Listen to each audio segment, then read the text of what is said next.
Indeed, Mxolisi, this morning Malusi Gigaba did present himself here at the CSIR IDEC offices at Block 10. He is there currently inside with his legal team and with the investigators of IDEC. You do know that there was that heated exchange yesterday between Julius Silo Malema of the Economic Freedom Fighters and Advocate Johnson, who heads the IDEC at this particular time, which is an investigative directorate against corruption within the country, which effectively was formed to investigate allegations of corruption, particularly within government procurement, that has taken place. These charges that Malusi Gigaba is facing relates to the purchasing of locomotives in his era as the Minister of Public Enterprises at Transnet, which has seen other executives of Transnet as well being charged alongside these particular allegations. It does have severe political ramifications for Malusi Gigaba, Dr. Malusi Gigaba, to put some respect to his name, because he has just been awarded with a doctorate at the University of Johannesburg.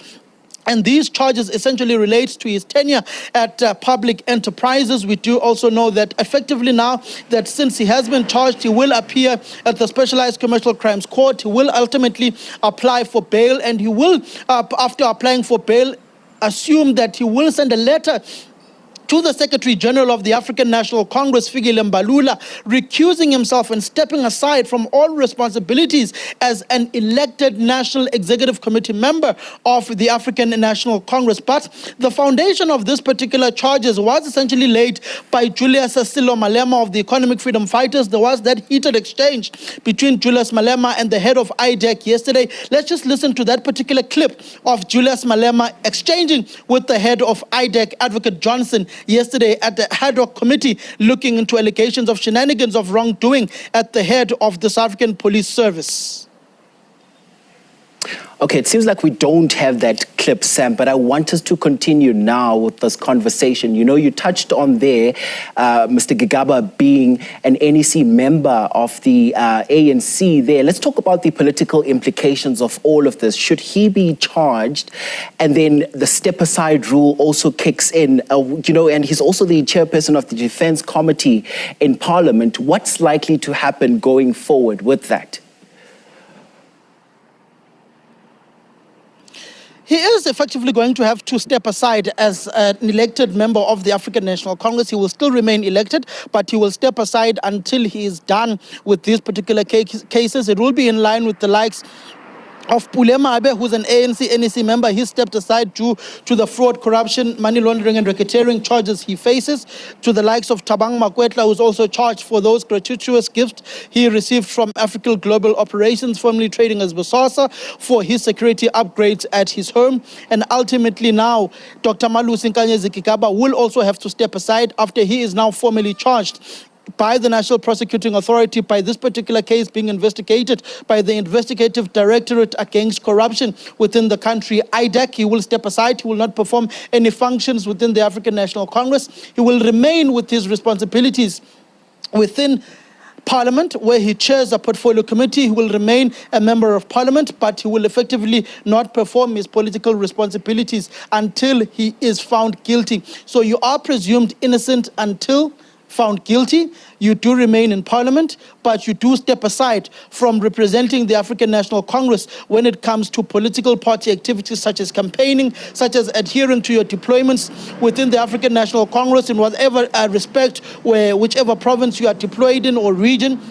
You will step aside from that. And just recently, if I'm not mistaken, last week, he did go to his home region within the greater Kizenga Mpanza region in the Stenga areas, where he was addressing a branch on the lives and times of Oliver Tambo last week. And this time around, he now is effectively charged and will have to move away from any political responsibility. We did speak to a number of sources within the NEC of the African National Congress, and many of them are expressing their displeasure and their dismay at the charges of Malusi Gigaba, basically saying that his campaign within the African National Congress of trying to unite the so-called younger generation was just coming to fruition. This is an attempt to derail his political ambitions come the 2027 conference of the ANC. You do know that the ANC is also going to its National General Council, NGC, from the 8th to the 12th of December, and he will effectively now miss out on that National General Council, which is a midterm review of the elected leadership of the African National Congress from the 2022 conference at Nasrec. And Sam, also this hour, we do understand that there was that statement that was, of course, penned by one Palesa Letoba from the Dr. Knowledge Nkangezi Malusi Gigaba, co-chair of the Joint Standing Committee on behalf of Dr. Malusi Gigaba. And, you know, part of it did read that Dr. Knowledge Nkangezi Malusi Gigaba has been informed by the National Prosecuting Authority that he's required to attend court on the 7th of November 2025. But also just to quickly bolt through the letter, part of it says that he respects the processes and will give his full cooperation to the processes as they continue to unfold. And Sam, you know, you touched on this briefly, and I get the sense that from what you've been hearing from some of your sources is that all this could be politically motivated, is what some of your sources have been saying, given what we hear that Mr. Gigaba has been trying to fight for, which is, you know, bringing the ANC together in a way. Can you just expand on some of those conversations that you've heard on that front?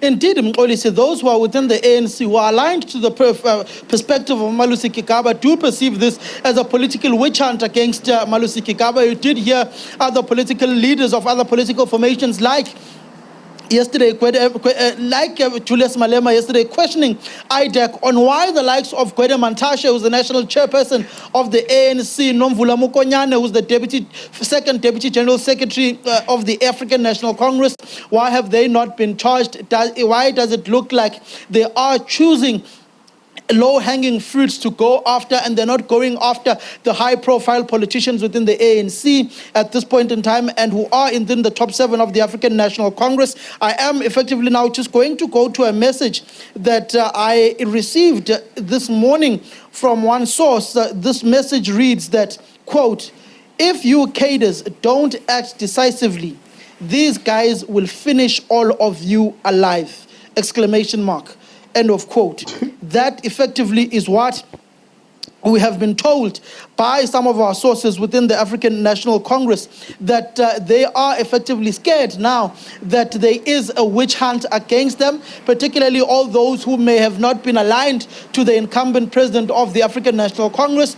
But it does speak to the renewal of what the ANC was saying, that it is trying to renew itself. Those who have effectively done wrongdoing, the state must charge them, they must go to court, they must try clear their names. If they are found guilty, they must go wear orange overalls. It also goes in line to what the Secretary General of the African National Congress, Fikile Mbalula, speaking at the Alfred Nzo Regional Conference lecture of Oliver Regional Tambo last week, Friday, spoke about how people are doing wrong things in the name of the African National Congress, but they're not sent by the ANC. We do know that Malusi Gigaba has continuously said that he is innocent, and this is a witch hunt against him, particularly when it comes to the issues pertaining to the Gupta brothers. You also go to the State Capital Commission of Inquiry. His former ex-wife, Noma Mgoma, who was then Noma Gigaba, with the revelations of the stashes of money in safes, stashes of money within the spare wheel of the car that he had at the time, the bodyguard that spoke anonymously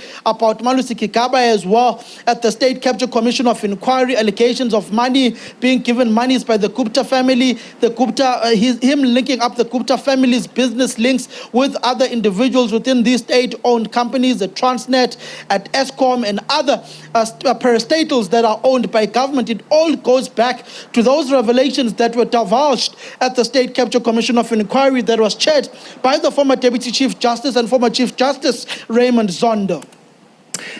And Sema, dare I say as well that it's been a very busy morning insofar as politics are concerned. As you can see there, our viewers can also see it on their screens, that the suspended police minister, Senzo Mchunu, has just handed over devices to the South African Police Services. What more do we know about this, Sam? Indeed, there was a statement earlier on issued out by a spokesperson of the suspended Minister of Police, Senzo Mchunu. I'm just going to go to that particular statement that was sent out by Sthembiso Mshengu, who is the spokesperson of Minister Senzo Mchunu. Quote, Minister Senzo Mchunu confirms he has handed over his electronic devices to the South African Police Service SAPS investigations as part of an ongoing investigation. Mr. Mchunu reiterates his full cooperation with all law enforcement processes, reaffirms his unwavering commitment to transparency, accountability, and respect to the rule of law. From the onset, Mr. Mchunu has maintained that he has nothing to hide and welcomes any lawful investigation aimed at clarifying facts and upholding the integrity of public office. He remains confident with all due processes, will confirm his actions has been ethical, lawful, and consistent with his duties as a member of the executive. Mr. Mchunu remains focused on his responsibility to serve the people of South Africa and to safeguard integrity of the country's democratic institutions. This statement was released on behalf of Mr. Senzo Mchunu by his spokesperson, Mr. Sthembiso Mshengu, who is effectively speaking on behalf of Minister Senzo Mchunu on all issues related to the investigations at the Madlanga Commission of Inquiry, at the ad hoc committee. It also ties in line with these investigations by IDEC, the Investigative Directorate Against Corruption of all state capture related cases, corruption cases that have taken place in the country. We've seen that this particular unit came under severe scrutiny and fire at the ad hoc committee from opposition leaders and members of parliament and members of the ad hoc committee of these shenanigans that have gone on in the South African top echelons of the South African Police Service.